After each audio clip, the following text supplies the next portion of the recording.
மெஸ்ஸியை லைவா பார்க்க வந்த ஃபேன்ஸ். கொல்கத்தா ஈவென்ட் கலவரமாக மாறியது எப்படி?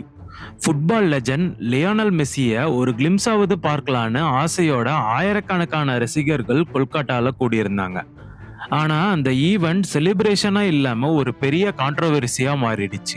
மெஸ்ஸி இந்தியா டூரின் ஃபர்ஸ்ட் லெக்கா கொல்கத்தா வந்திருந்தாரு. சால்ட் லேக் ஸ்டேடியத்துல ஃபேன்ஸுக்கு இன்டராக்ஷன் செலிப்ரேஷன்னு ஒரு கிராண்ட் ஈவெண்ட்டே பிளான் பண்ணியிருந்தாங்க. டிக்கெட் பிரைஸும் 14,000 வரைக்கும் போயிருந்தது. ஆனா கிரவுண்ட்ல நடந்ததே வேற மாதிரி. மெஸ்ஸியை சுற்றிலும் பணக்காரர்களும் பொலிட்டீஷியன்ஸ்களும் சூழ்ந்துக்கிட்டாங்க. அதனால ஃபேன்ஸுக்கு ஒரு ப்ராப்பரான வியூவே கிடைக்கல. அதிருப்தியான ஆடியன்ஸ் பூ பண்ண ஆரம்பிச்சிட்டாங்க. சேர்ஸும் பாட்டில்ஸும் இன்னொரு பக்கம் எரிய ஆரம்பிச்சிட்டாங்க. செக்யூரிட்டி அரேஞ்ச்மெண்ட்ஸ் கம்ப்ளீட்டா பிரேக் ஆயிடுச்சு. சுச்சுவேஷன் கண்ட்ரோல் விட்டு போனதால மெஸ்ஸியின் ஸ்டேடியம் லேப்பை ஷார்ட்டா கட் பண்ணி அவரை ஸ்டேடியத்தை விட்டு வெளியில கூட்டிட்டு போயிட்டாங்க. இந்த இன்சிடென்ட்டுக்கு அப்புறம் chief minister Mamata Banerjee apology post ஒன்று வெளியிட்டு இருக்காங்க. ரிட்டையர்டு ஜட்ஜ் அஸ்வின் குமார் ரே தலைமையில ஜுடிஷியல் இன்கொயரி ஒன்னையும் ஆர்டர் பண்ணியிருக்காங்க.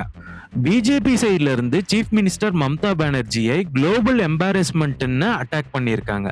அது மட்டும் இல்லாம திரிணாமுல் லீடர் குணால் குஷ் சொன்ன ஸ்டேட்மெண்ட்ல கொல்கத்தா வாஸ் அஷேம்டுன்னு மென்ஷன் பண்ணியிருக்காங்க. கவர்னர் சிவி ஆனந்த் போஸ் ஆர்கனைசரையும் போலீஸையும் பிளேம் பண்ணியிருக்காங்க. டிக்கெட் ரீஃபண்ட் பண்ண சொல்லியும் ஆர்கனைசரை அரெஸ்ட் பண்ண சொல்லியும் ஆர்டர் கொடுத்துருக்காங்க. அதுக்கப்புறம் எஃப்ஐஆர் ரெஜிஸ்டர் பண்ணி மெயின் ஆர்கனைசரை அரெஸ்டும் பண்ணியிருக்காங்க.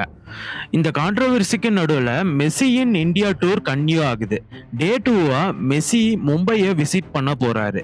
இன்னைக்கு Patel cup participation, celebrity football match, Wankhede ஸ்டேடியம்ல சேரிட்டி ஈவெண்ட், இது எல்லாத்துலயும் கலந்துக்க போறாரு. மெஸ்ஸியின் விசிட் ஒரு செலிப்ரேஷனா இருக்க வேண்டியது ஒரு மிஸ்மேனேஜ்மெண்ட் லெசனா மாறிடுச்சு. இதுக்கு ஈவெண்ட் ஆர்கனைசர்ஸ் ஃபால்ட்டா அல்லது அட்மினிஸ்ட்ரேஷனோட ஃபெயிலியரா? உங்க கருத்து என்னன்றத கீழே கமெண்ட்ல சொல்லுங்க. இந்த மாதிரி அப்டேட்ஸ்க்கு voice out Tamizha YouTube channel and Instagram பேஜை ஃபாலோ பண்ணிக்கோங்க. தேங்க்யூ.